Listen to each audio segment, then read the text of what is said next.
There's so many people there. I was sitting on the floor. It was so crowded. All right, I think we are ready to go. Oh, right. If Tyler is ready for us. Sitting on the floor. It was so crowded. Oh, yep. There we go. We're on. We're streaming. All right, welcome everybody to the Norwood City School District Board of Education Committee meeting for November 9th, 2021. Mrs. Camphouse, please call the roll. Mr. Atwood. Present. Ms. Ballard. Present. Mrs. Cole. Present. Mrs. Raber. Present. Mrs. Rarica. Present. I'd like to ask everyone to please stand for the Pledge of Allegiance. Allegiance to the flag of the United States of America and to the republic for which it stands, one nation, under God, indivisible, with liberty and justice for all.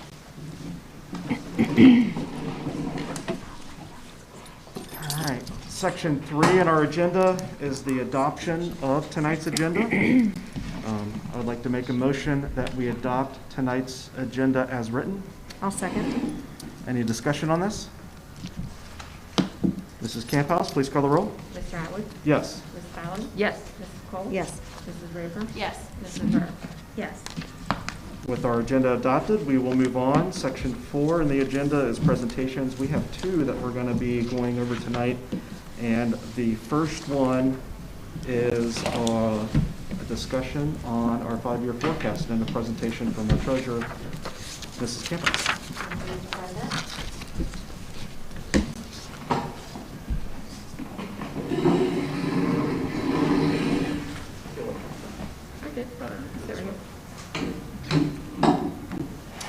So tonight we are going to review the 5-year forecast for November.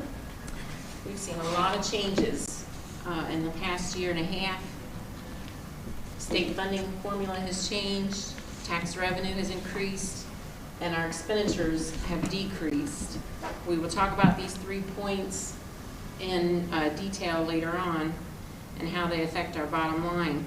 But first I wanted to talk about, I want to take look back at the history of our forecasts and see if we can find some trends instead of being so consumed with the many details that are changing so rapidly in the school finance world. I want to look back at the last couple of forecasts, look for some trends and compare those to the current forecast for some stability and to give us reassurances that our trends are not changing as rapidly as each individual detail is. I also want to take a moment just to talk to our staff and our administrators that may be watching, and any of you that are helping us spend our ESSER and our bond money wisely to benefit the children of the district. Please continue your efforts. This forecast stands alone detailing just the general fund, so we still need to continue spending ESSER and our bond money. So this graph shows the past 2 years of forecasts, and it shows on the right-hand side, it shows all the estimates. So each line details one 5-year forecast, and each point on each line is a June 30th. So each one of these little points details a June 30th budget anticipation. So did we anticipate spending more than we brought in, or did we think our revenues were going to be higher than our expenditures? Or an easier way to think of it, did we think we were going to end in the black? Did we think we were going to end in the red at June 30th? And so if the dot is plotted in the upper green, 1/4 or 1/3 of this graph, then we were good. We thought we were going to end the year in the black. If the dot is plotted in the yellow, we expected to spend 5% more than we brought in, and that would qualify us for fiscal caution. In the tan, we expected to spend 10% more than we brought in, and that would qualify us for fiscal watch. And in the pinkish color at the end, we expected to spend 20% more, and you'll see that we did not think that we would be there at any time in the last 4 forecasts. But that would qualify us for fiscal emergency. So in our graph, if you look at the actual results, you'll see that the past 3 of the 4 forecasts, right in here, we expected to end 2024 qualifying for fiscal caution or fiscal watch. In all of our forecasts, we expected to spend 2025 in caution or watch. I would say that is a definite trend. We have a trend going on there. All those points are all clustered together with very little variances. Something else I want you to take away from this graph is that very top line was my last forecast, May of 2021. And you'll see how much higher it is than the other forecasts. And that's quite a bit of a difference. I don't think I've ever had a forecast one compared to the next where there's been that much difference. But when you look at that, you can see ESSER. You can see ESSER right there, because in May of 2021, I had an inkling that we were going to have some federal pandemic money. I didn't quite know the exact amount. I didn't know if we were going to be allowed to spend it on general fund supplanting or not, but I put in my best guess estimate. So we are better off for these 2 years because 22 and 23, because of ESSER money. We are going to send some of our general fund expenditures to ESSER, and that is going to help our general fund. But as we go through the forecast, tonight's forecast, you'll see that we are still expecting to end these 2 years spending into our carryover by some pretty serious amounts. So tonight's forecast, though bolstered with federal pandemic money, will continue the trends we see in this graph. By 2024, we need to make some changes to balance our general fund budget, if not sooner. So this is the first graph on our current forecast, the one that you're going to adopt next week. This is a summary statement of our new November forecast. In this graph, the black bars are revenue, and the silver bars or the gray bars are expenditures. The first year is 2021, so this first bunch of bars right here would have been last year. This is this year, and then the next 4 years. So you'll see where the arrow is pointing is the first year where expenditures exceed our revenues. The arrow is pointing, that's the year we start spending into our carryover, causing a negative cash flow environment and rapidly depleting our cash reserves. That is in 2 years' time from tonight, or from this year.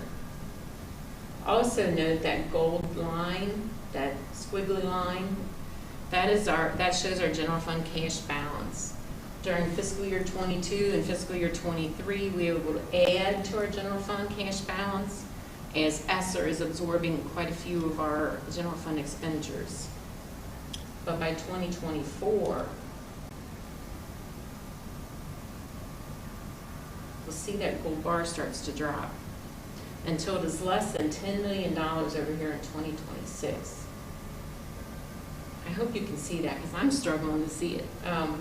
In 2026, it's less than $10 million, or about 120 days cash. One thing that I like to do, and most school districts do talk about their cash balances and how many days cash does that mean. So if you have a school district that has a $300 million general fund budget, and you try to compare it to a school district that has a $10 million budget, it's really hard to compare it. But if you're talking about their cash balance and you break it down into how many days cash does it have, all of a sudden you can compare those two districts. And so when we talk about how many days cash, that means we can make it for 120 days without more revenues coming in. And another thing that's really important about our cash balance in days cash is that you have to remember every year about May 25th, most of our district goes home, and the superintendent's office, the treasurer's office, the maintenance staff, and a few other people are left behind. And we owe them for all of their summer, or all of their work. They're going to get paid all summer long. And so the way I think to be conservative, I need to make sure that I have enough cash in the bank to pay for that without using next year's revenues. And so that's also another really good reason why you want to at least have 90 days cash in the bank, general fund cash balance. We have a 90-day cash balance policy for that reason. It's a minimum. However, at the rate we are spending into our carryover on this forecast, by the end of 2026, we will have spent $6 million of our $15.5 million that we had as a high. And as the spending continues to increase by fiscal year 2027, 1 year after the forecast, we will not be compliant with board policy anymore.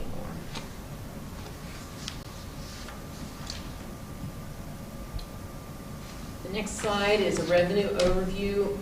I want to talk about this. First, in the colorful graph, you'll see the dark blue, that's our real estate revenues. And while our real estate revenues have grown a little bit because we saw a tremendous growth in residential valuations in our 2020 revaluation update, we didn't see that much growth. The reason that we're going from 2021 to 2026 and seeing real estate taking up a bigger portion of that bar graph is because state funding has fallen. And we're going to talk about real estate, we're going to talk about state funding as we go forward. But in the bar graph to the right, the blue, you'll see this is total revenues. Just look how stagnant that revenue is. If it weren't for 2018, where you have this bump up, which is actually a one-time payment that should have been made in the 2 years prior, you'll see that our revenue has just been stagnant in the past 5 years. But despite that, I still have some growth going forward because I think real estate's going to climb a little bit for us, and I'm hoping to see some increases in revenues.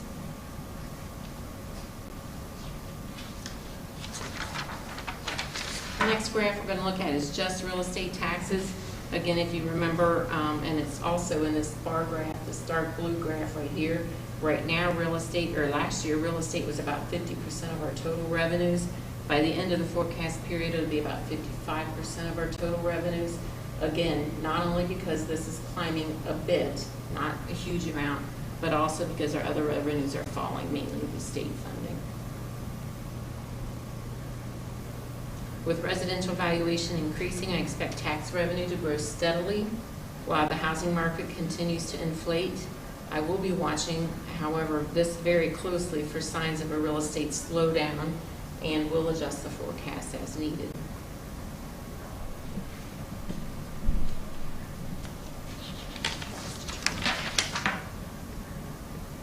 This next graph is on state funding. Unlike the other slides, this is just 2 years of history and then 5 years of forecasted. You'll see that it details all of our state funding, both restricted in the green and unrestricted in the orange. So each graph is 1 year, or each bar, I'm sorry, is 1 year. And you'll see starting in 2022, which is our current year, we have a drop in revenues, and that is because of our new state funding formula. Please know that there are offsetting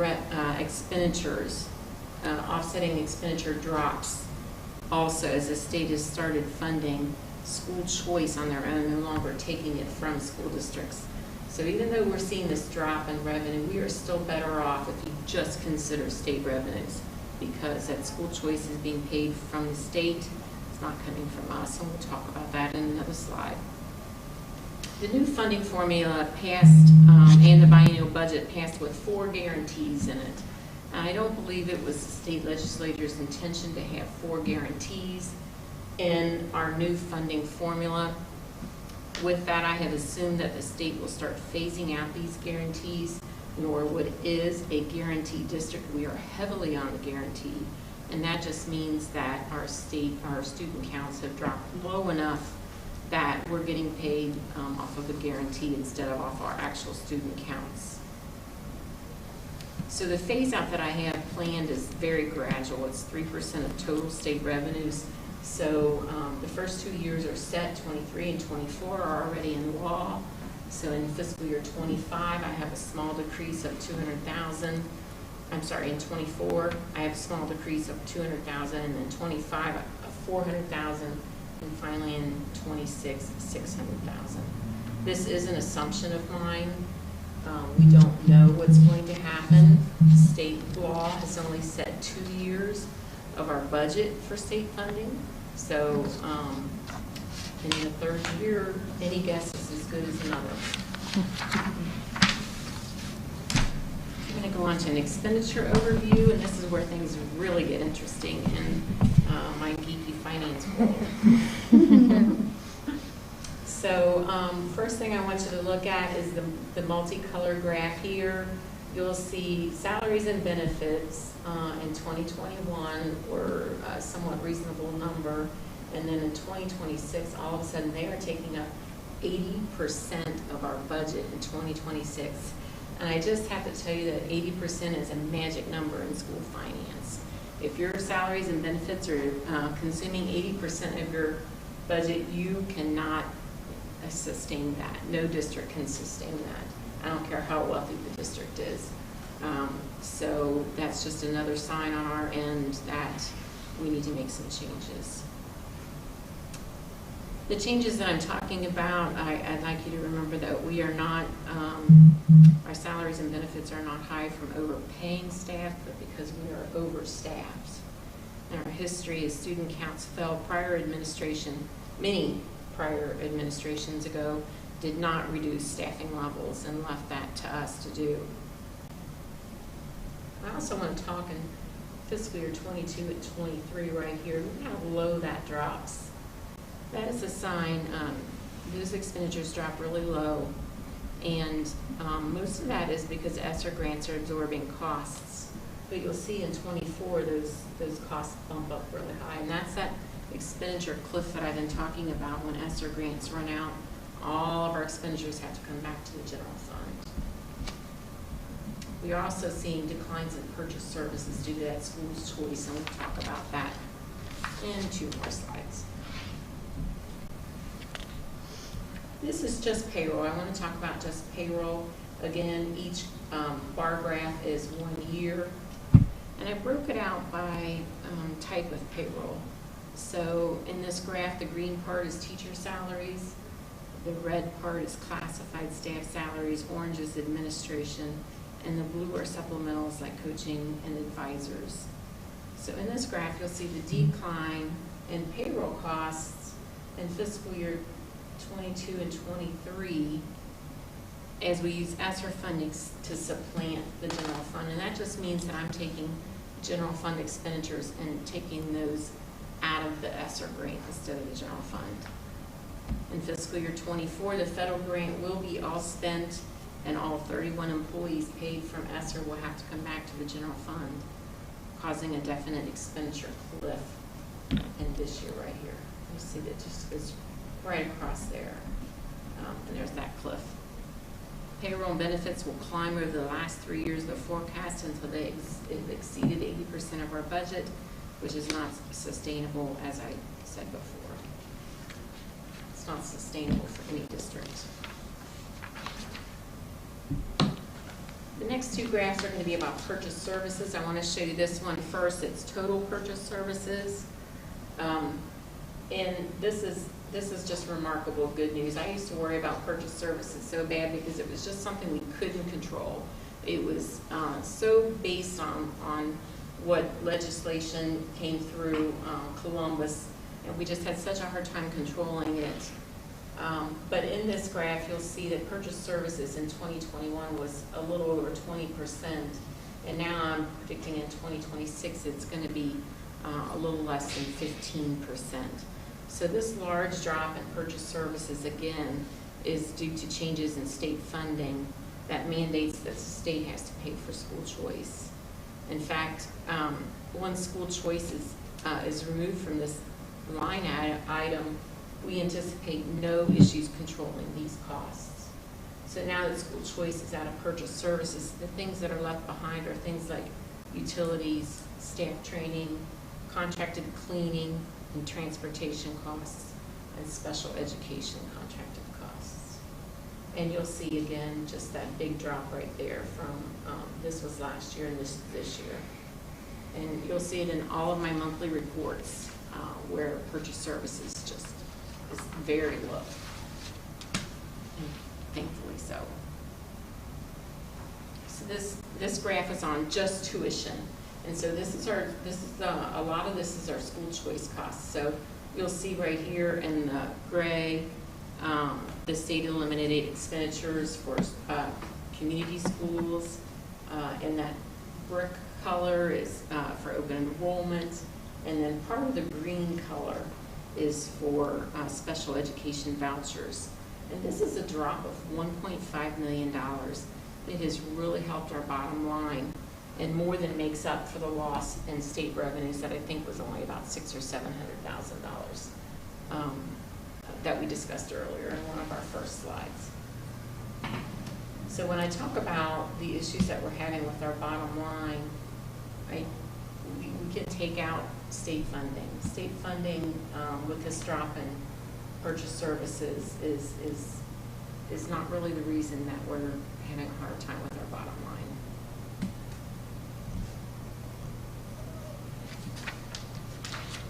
Speaking of bottom line, this is my last slide. And this is always the eye opener. So in this graph, you'll see that in fiscal year 24, we start spending into our cash carryover with that $718,000. The next year it goes to $1.8 billion that we're spending into our carryover, and finally, the last year, the forecast, we're spending $3.2 million into our carryover. In fact, we will lose almost $6 million, like I said earlier, in these 3 years from our high of almost $15.5 million, or there it is, $15.7 million the year before, that we will manage to save in the next 2 years because of ESSER. By fiscal year 26, we must reduce costs by $3.2 million annually in order to balance the general fund.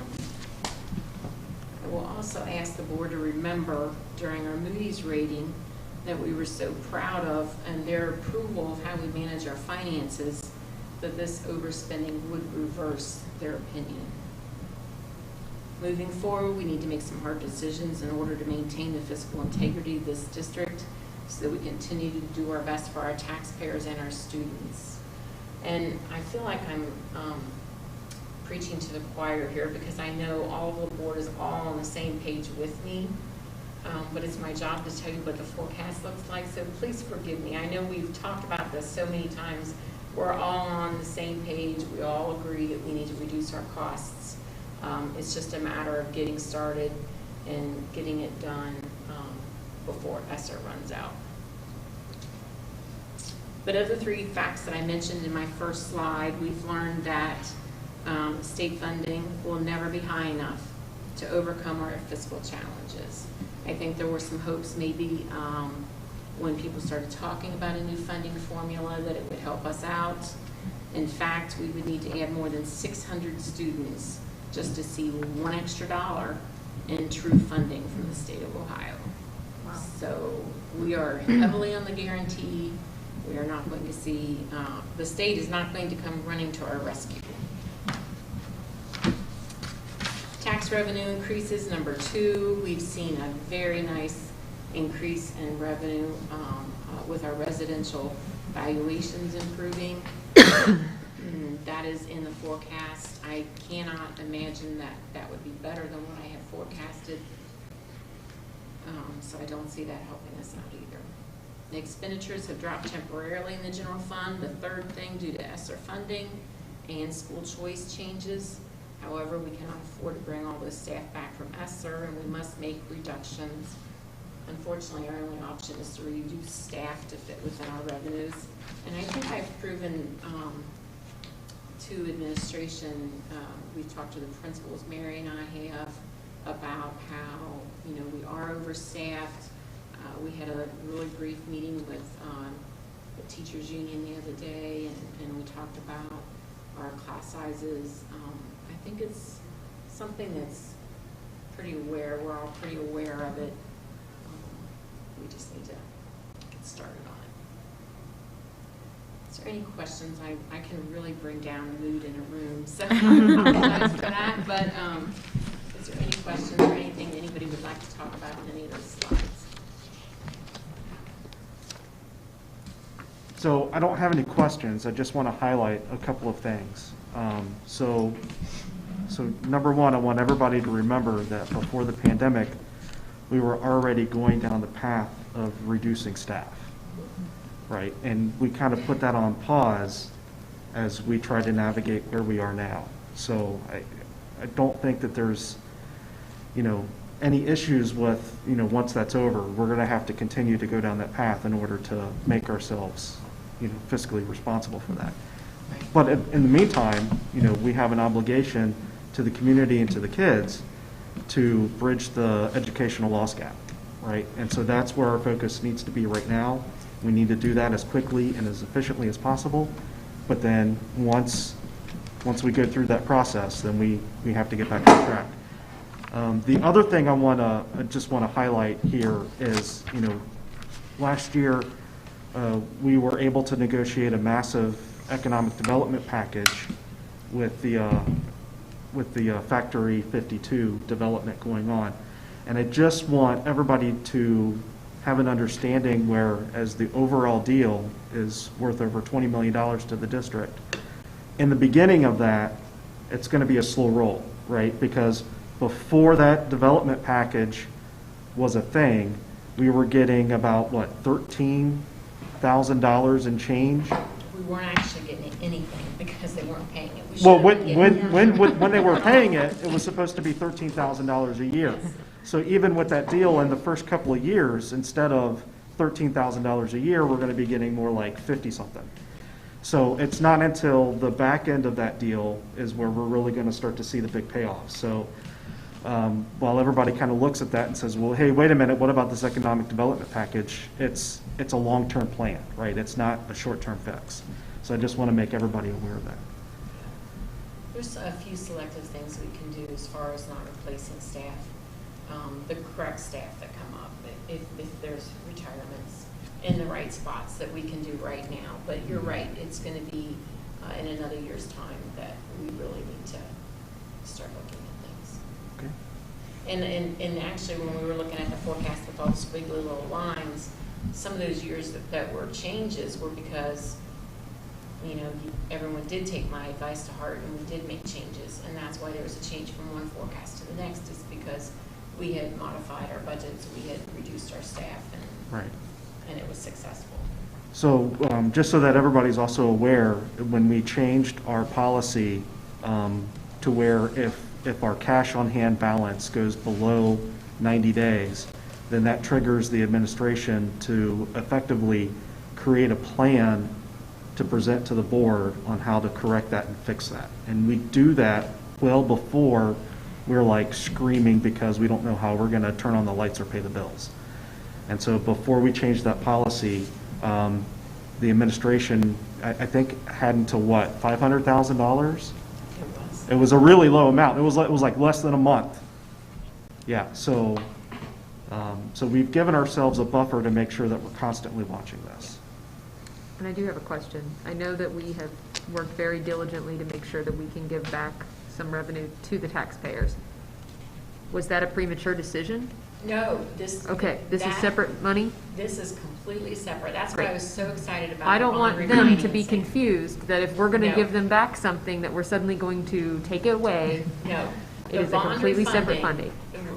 which is why I was so excited, is that money comes in to the 002 fund and it sits there. It has nothing to do with the school district. Perfect. It just sits there, Mhm. and then I pay the bill with it when it comes due.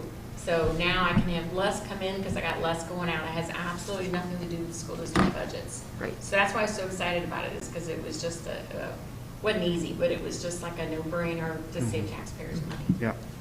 And I'm glad we could. I just want to Yes. make sure they know that. No, that Where was they're a- like, well, if you're a fiscal emergency, why are you giving us back money? That's a Well, great point. separate money, can't be used for It other is. things. That's a great point You to know. make. I'm glad you did. Thank you. All right. Thank you. All right, we're going to move on to our second presentation of the evening, and this is the Montessori update. And we have with us the director of Montessori, Ms. Therese Booth.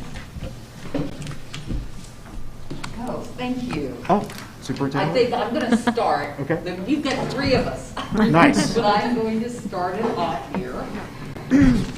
All right. So good evening, everyone.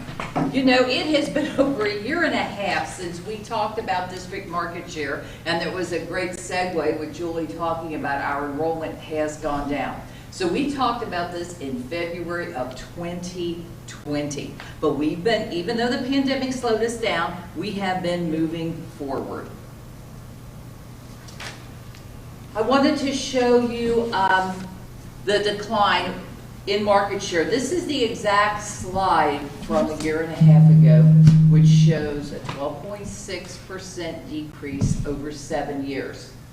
Now it cuts off at 2019-20, and as you can see, we have continued to decline. We're down to, we've seen a decline of 14%, which is about 300 families. So this year was the same as the last year. We lost probably 35, 36 families, which has been pretty consistent over the last 9 years. And you know, a year and a half ago, we talked about some special programming that could interest young families enough to enroll in our district and not go elsewhere. And in fact, this was the very slide we showed you, how to attract and retain our families. I know that Montessori has been discussed since 2018 by the Planning Committee, and it really makes sense since you already have a Montessori preschool.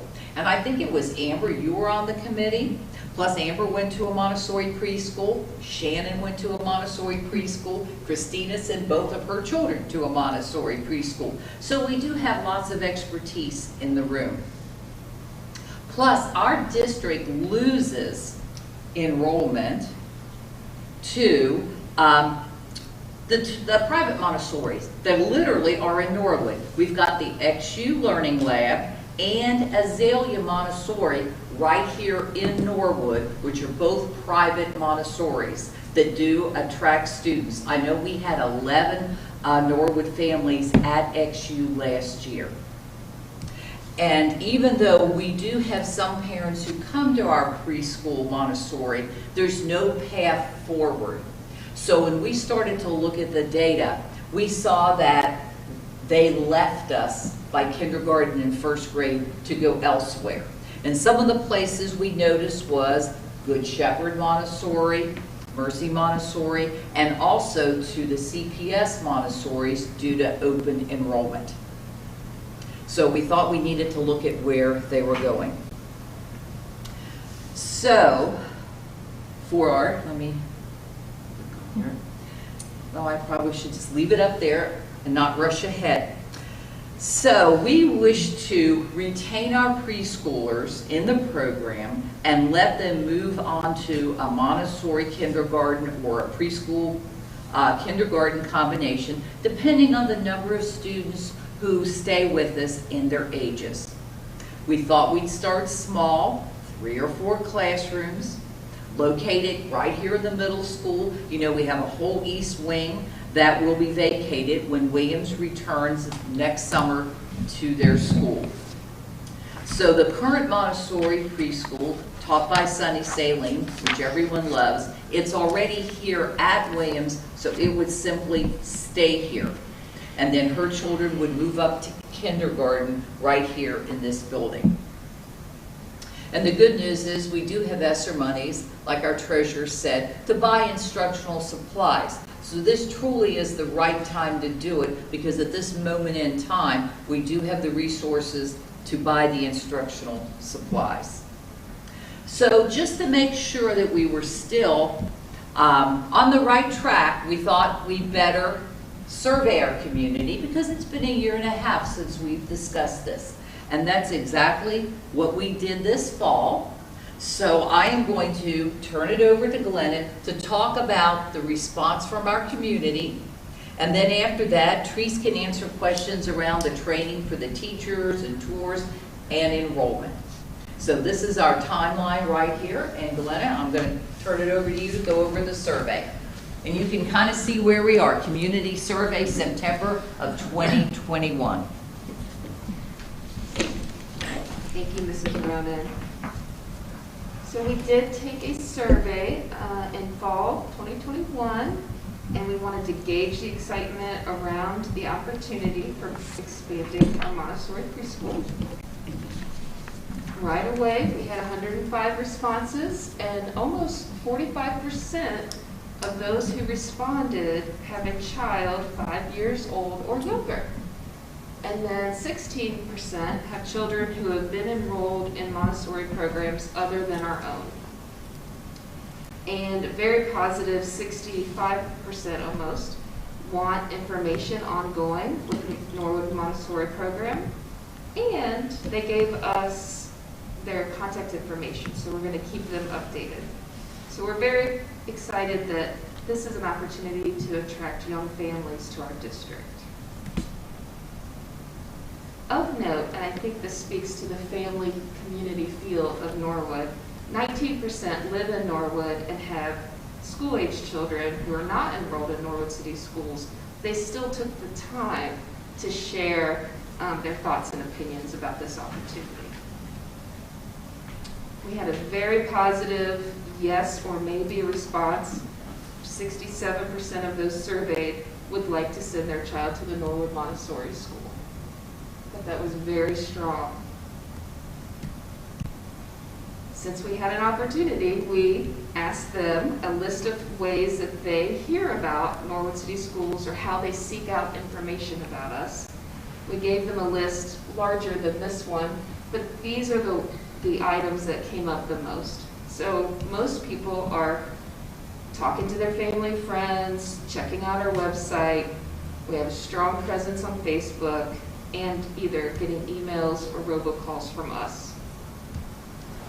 The little bitty green sliver there is all the other. You can't even see that. Yeah, you can. So it's very interesting. I'm going to turn this to my friend, Mrs. Booth, who's going to share about some of our comments. So good evening, everyone. Thank you, Mary. Thank you, Glenna.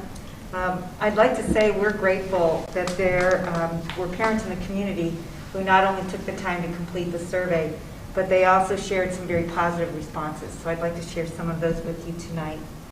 One parent spoke very highly of Montessori education. She said, "I know dozens of young families, parents who will be enrolling their children in the next 5 years for whom a Montessori option might mean the difference between enrolling in Norwood schools or not, or even staying in Norwood versus moving out to another school district." Another parent commented about the need for Montessori in our community. The parent said Montessori is a great learning path for children in their early years. This program, combined with the services of a public school, would be a popular and much needed resource to parents living in Norwood. We have a parent who no longer has school-age children but found value in Montessori education.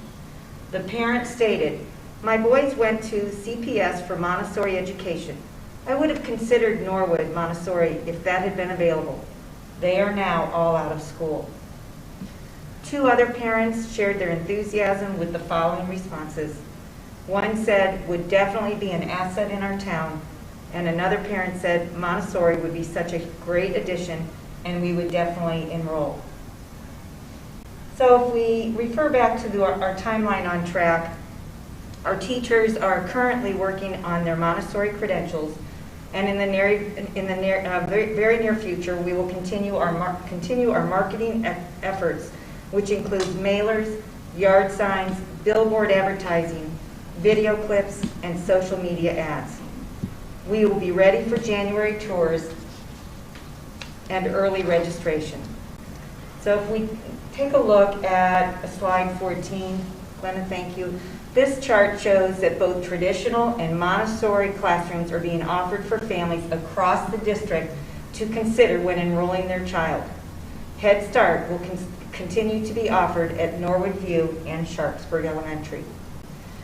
It is important to note that we had as many students on the waiting list as we had enrolled in Montessori this year.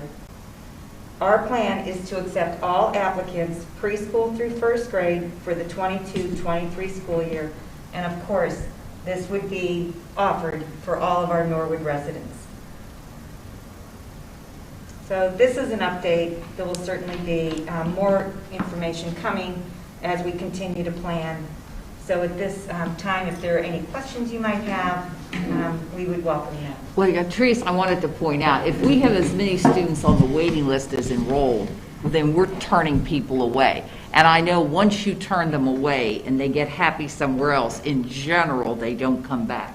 So I think we shouldn't be doing that. We should not be restricting our pipeline. And the second point is we're starting recruiting in January because that's when all these private schools do enrollment. So we need to be competitive. And I think you said Azalea charges $7,900 That's correct. a year, and XU is very expensive. We're the public school option. We're not going to charge that, but we do need to be out there in January when they're starting to enroll to let them know that we are an alternative. We're a public Montessori. I know when we were doing the committee originally, you had been tossing around numbers, and the goal was to keep it well below anything out in the area. Exactly. Make it affordable for our families, look at sliding scale availability for our families. Have you guys looked into what that will look like? Amber, that's exactly what we that's our intent. We want to make this available for all of our families. So we are working on those numbers, and it's something that we feel strongly about. What else did we look at? We looked at a number of private schools. We looked at other public schools, what they charge for preschool. You had a whole list the other day. School age, of course, would be free. Yes. Right. School age would be free. Kindergarten. So we're looking to see what's out there in the market to make sure we're competitive. And it's still going to be half day, or there'll be? It's going to be half day. A whole day gets to be, it's a whole other situation. With full day, you have to have an hour and a half nap, so you need nap aids. Then you have to also provide lunch. Then you also have to provide recess. So when you really look at it, you've eaten up that extra 3 hours of instruction. So right now, we thought we'll keep it half day to start. And most Montessori programs are structured around keeping a morning routine, and that's proven to be very beneficial for that learning method.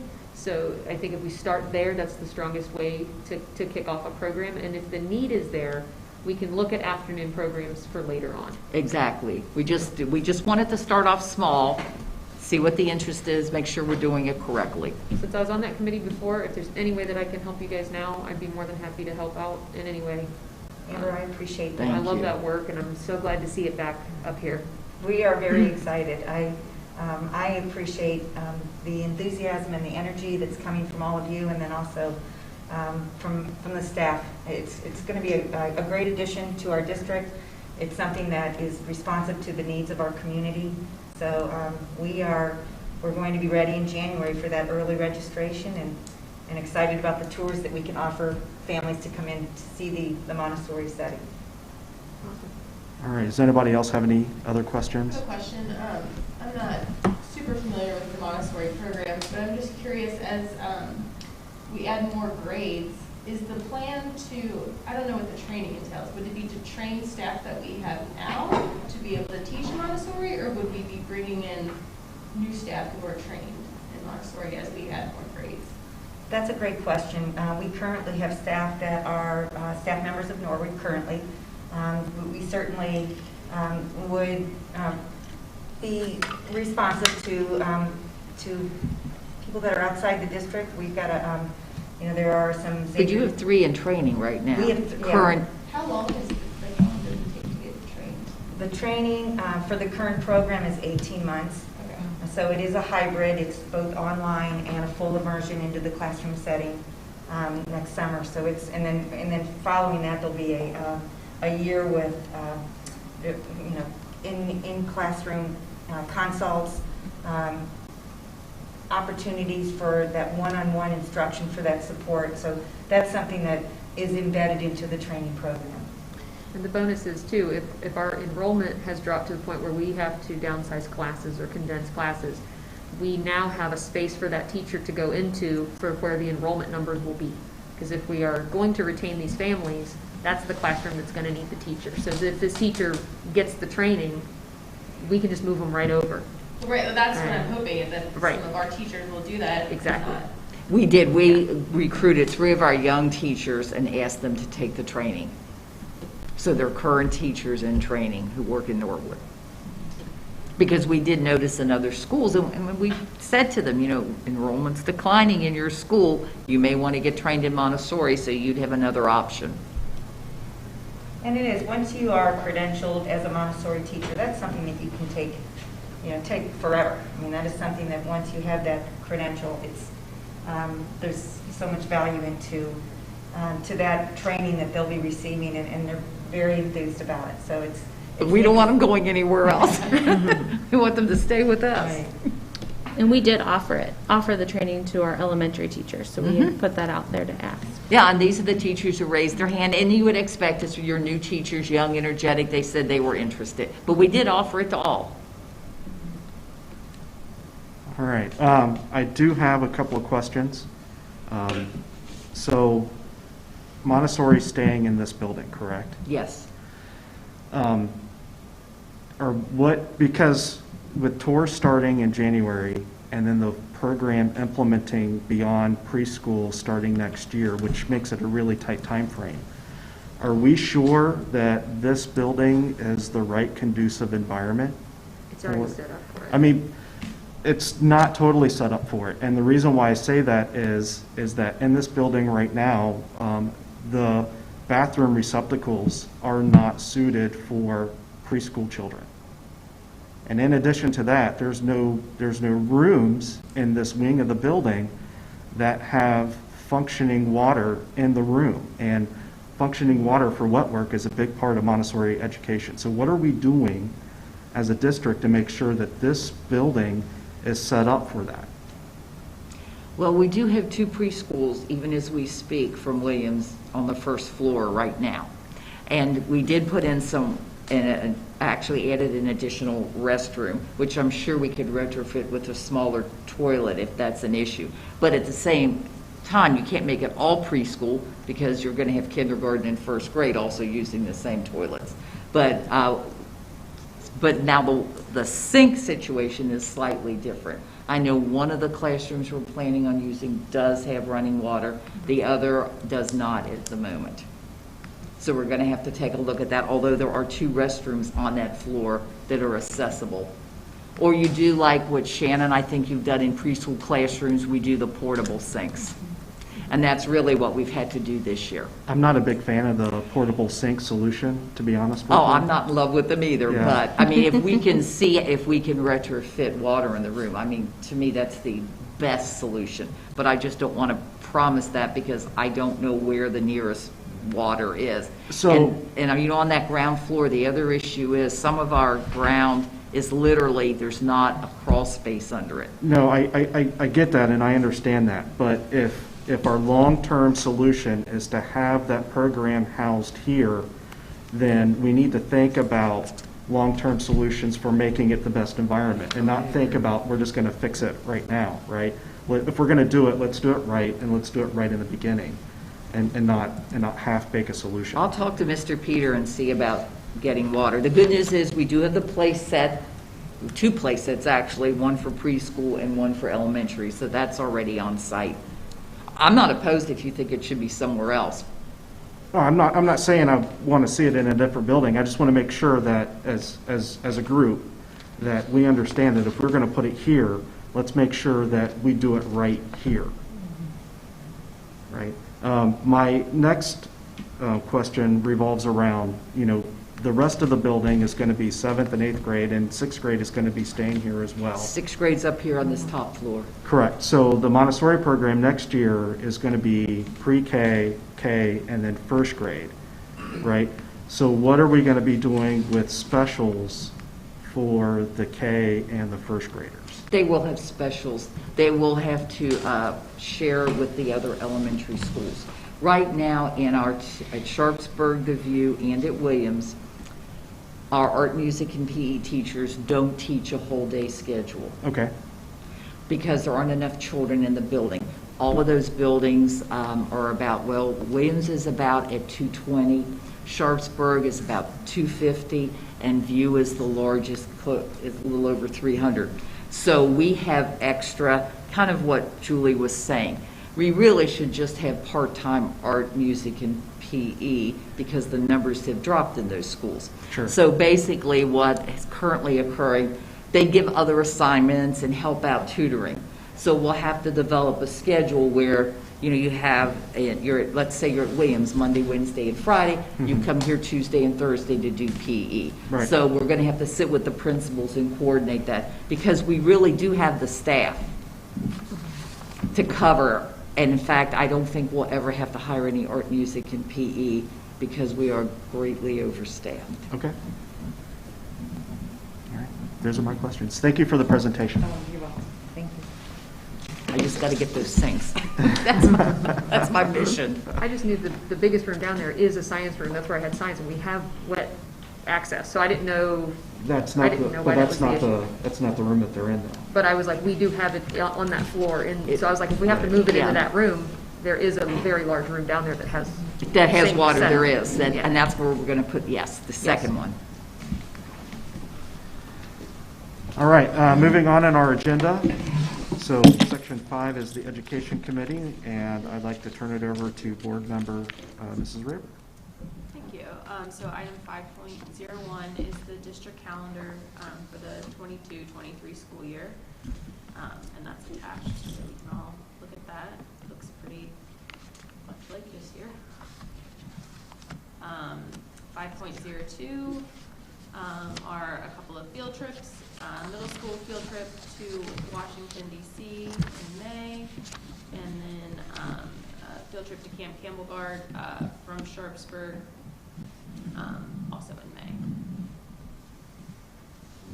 5.03 is the Wellness and Nutrition Services Assessment Tool. We can all look at that as well. It's kind of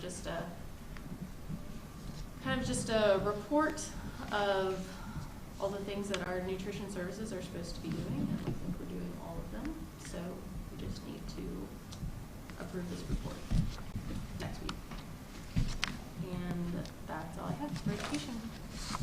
Awesome. Does anybody have any questions about anything on the in the Education Committee? No? Then we'll move on to the personnel report, and I'd like to turn it back over to Superintendent Roman. Oh, thank you, President Atwood.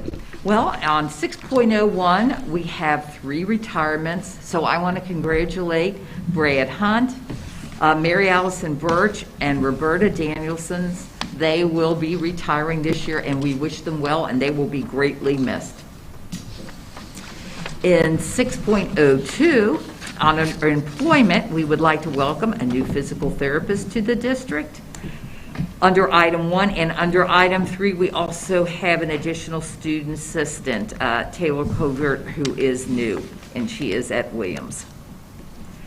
Now, going back up to number 2, supplemental contracts. That's for our jazz band orchestra director and silhouette director, and they do get a stipend and a supplemental contract for all the additional work and great programming they do for us.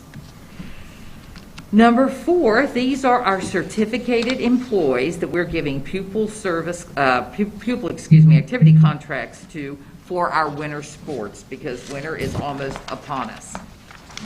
Then in number 5, avenues for success. This is the staffing for our after-school programming for the students who stay late.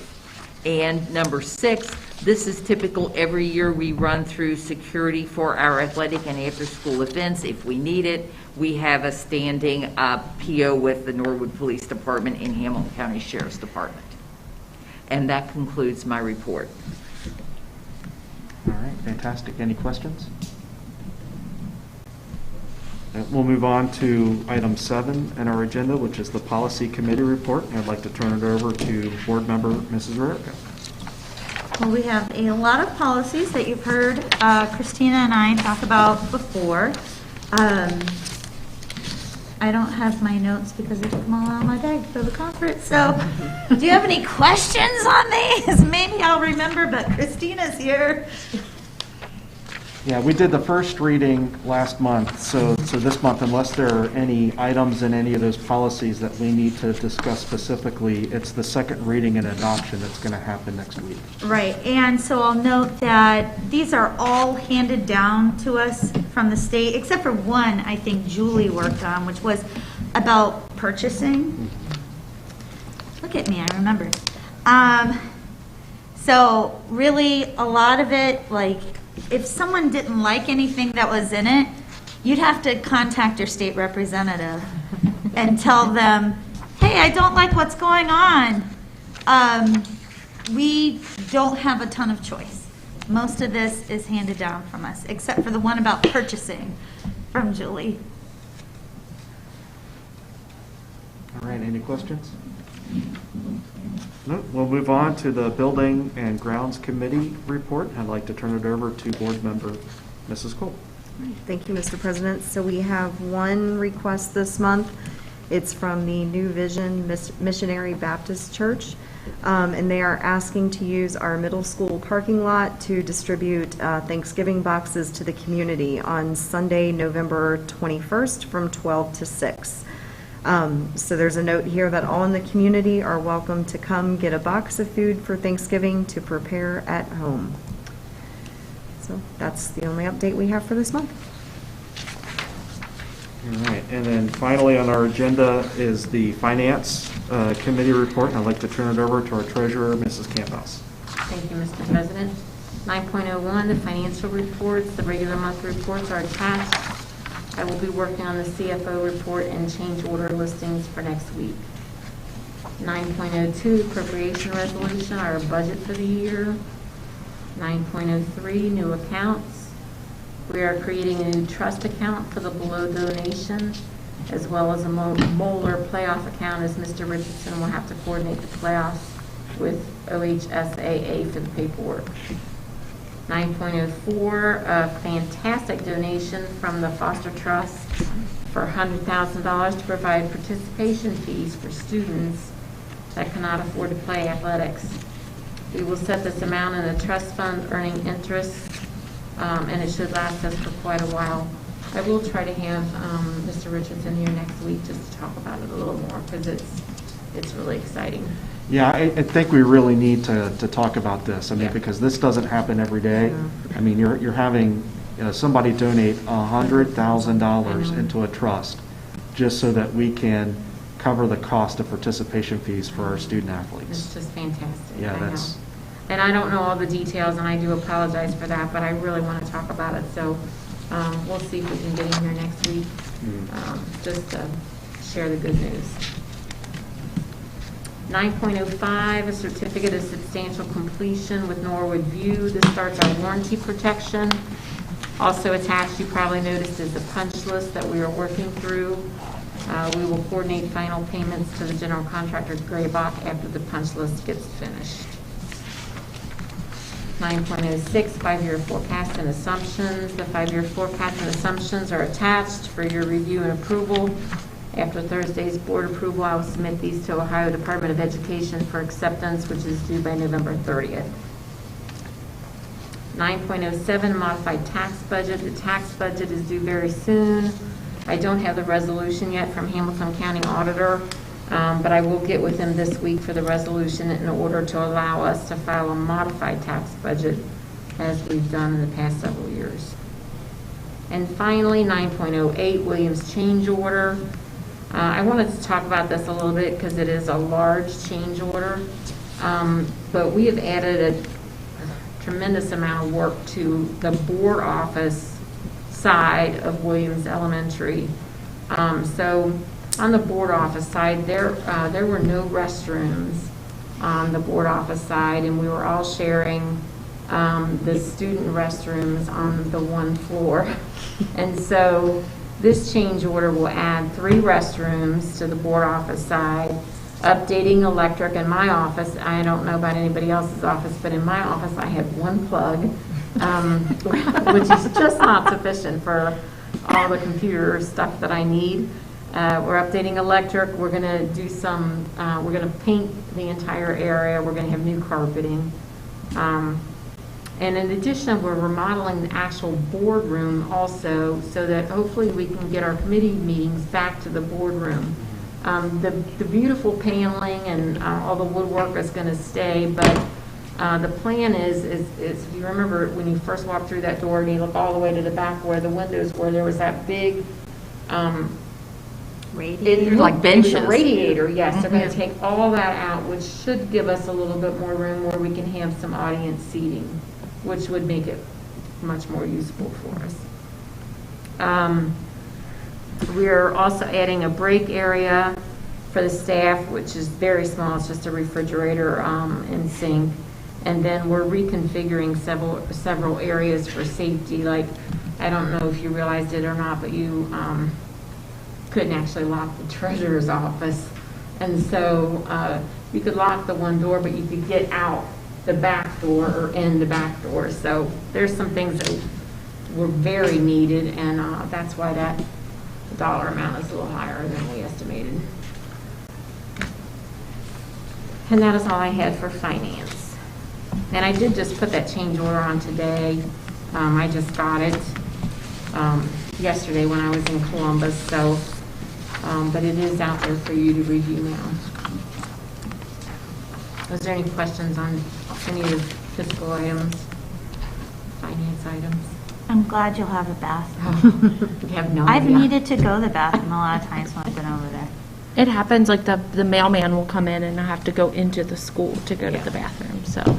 And I always felt so bad for the teachers, because, I mean, you know, they have very, very little free time, and we're all of us women are sharing the one stall or the group restroom.